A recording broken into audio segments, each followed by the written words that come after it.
Hey guys, in this video we're going to take a look at how you can set VoiceOver Recognition Feedback Style to play sound, speak or do nothing on the iPhone 15 series. First, let's go back to the home screen by swiping up at the bottom of the screen. Then on the home screen, tap on Settings. Now in Settings, we scroll down and then in here tap on Accessibility. Next tap on VoiceOver. Then we go down and tap on VoiceOver Recognition. Next in here we go down and tap on Feedback Style. Next in here tap on Speak, Play Sound or Do Nothing. So select one of the options.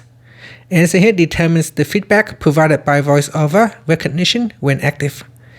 And that's it. So select one of the sound, and then finally you can swipe up to go back to the home screen. Thank you for watching this video.